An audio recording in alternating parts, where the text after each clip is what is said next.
know that. Forced, bro. Like honestly, I have older brothers and sisters, and specifically older brothers that are in the industry, and I've always looked up to them, and I've always held them to this plateau.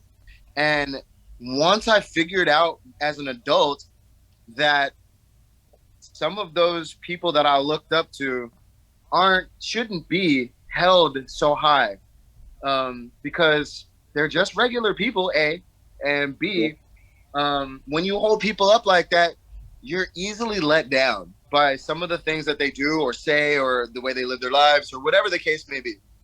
And I always had this chip on my shoulder when it comes to music. Like, I gotta get to where my brother is.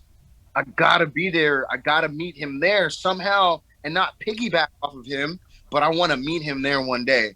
Mm-hmm. But in reality, I think I think that sometimes he needs to be where I'm at because I'm in a better position and I have more to offer than just one thing. You know? Mm-hmm. So I do know. it took a lot of growing up, to be that type of person, and with my music, and let go and just kind of let its course take and put it in my own hands, do my own thing, not worry about what the next man is doing, and use this shit like golf, like I play the course, not in the next. And Mm. that's why my music is, I'm really particular on my fucking sound, and I just like my sound. I like the way I want it the way to be my shit. So I'm gonna push myself and force myself to be in that lane. Yeah, that's It's super. beautiful. It's super insightful. So like, let's bring it back to like, I don't know. I guess you're at the end of high school and you're already involved in a hip hop super group and you're the front man of a rock group that basically got signed. And keep in mind, not even done high school.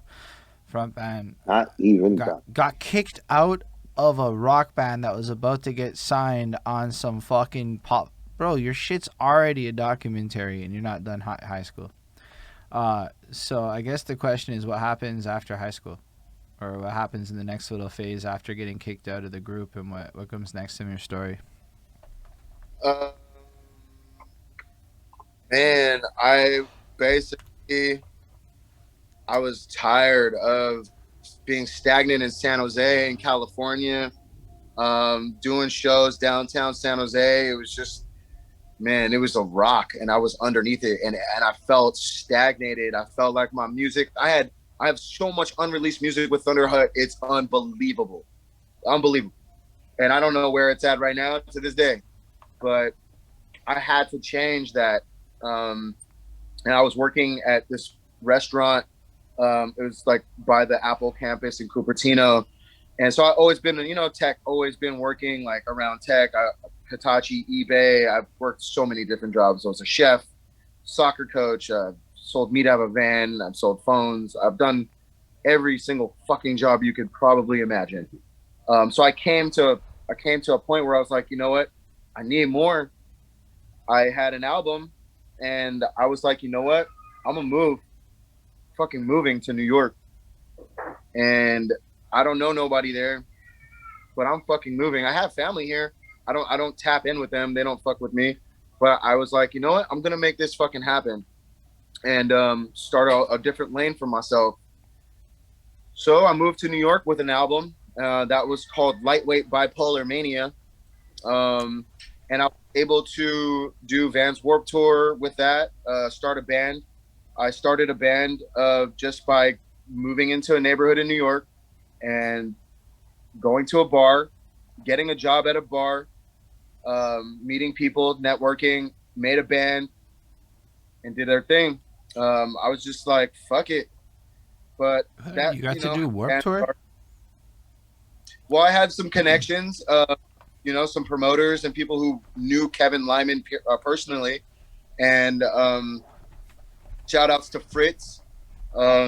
He put me on, and we were doing Live Large tours. Red Bull was a sponsor.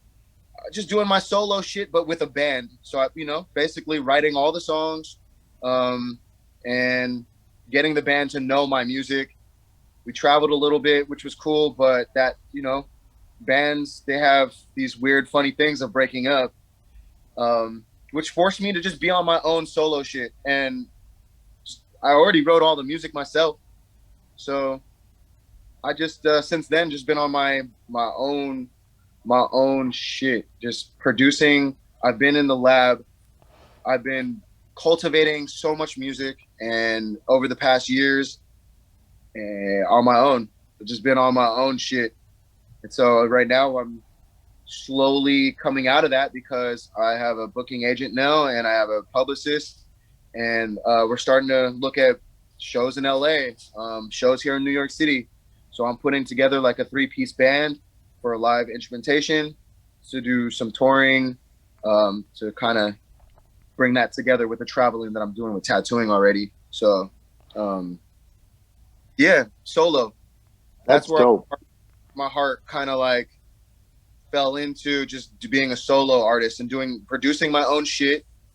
I got tired of waiting for producers to send me beats. I didn't want to buy beats. I was too broke. So I started making my own shit, saved up money, made my own shit, got my shit robbed, saved up money, made my own shit. You know what though? Like that, like something that I want to make mention of, right? Is that like that is moving to New York is ballsy, right? Like period, for just about anybody, right? But leaving the safety net of being in a scene in California, Holden, for like, I don't think that you might be aware of this, right? But like me in New York, I look at a lot of the homies in Cali, and there's like a man, like you guys have, you're blessed to have a scene that you can tour, and the fans are very supportive, and that you can get lost in the sauce out there of just like, what do I really need to do outside of this? I'm good. I'm making great money. I'm touring. You know, like what else do I really need? And for you to be like, have that, and to be like, this is not enough. I need And more. I'm gonna push myself into a corner in a very just like scary, you know. New York is not a friendly city. I mean, it's not as ugly as people make it seem. Like they make it seem like we're unfriendly, and it's like we're friendly too. It's just you can't say hello to strangers here, you know, like we don't do that, you know. But I would argue that's not very friendly. That's, well, you know, I think that it's overtly unnecessarily friendly to say hello to strangers.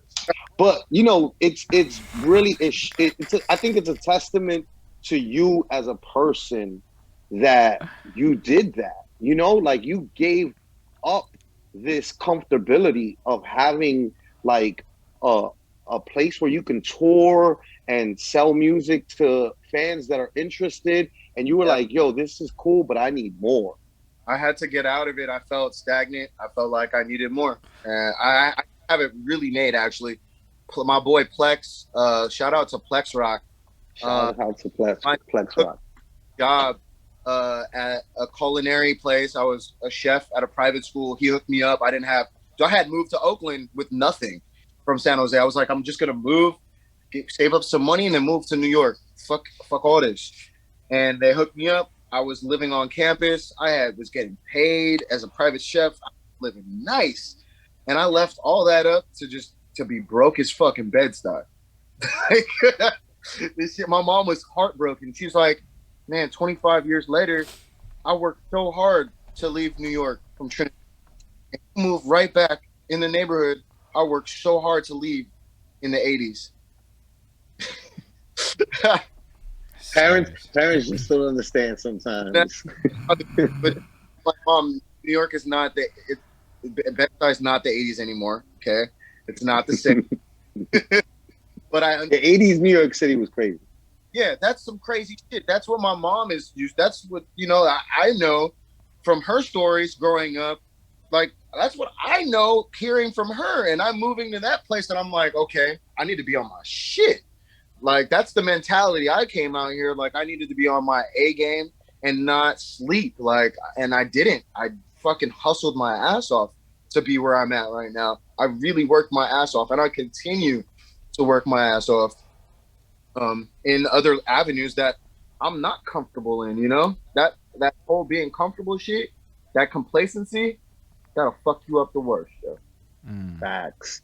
I just finished telling somebody that where like I had made a status about on Facebook about the fact that like I like to put myself in uncomfortable like compromising positions because like pressure bust pipes but like hasn't killed me yet. You know what I mean?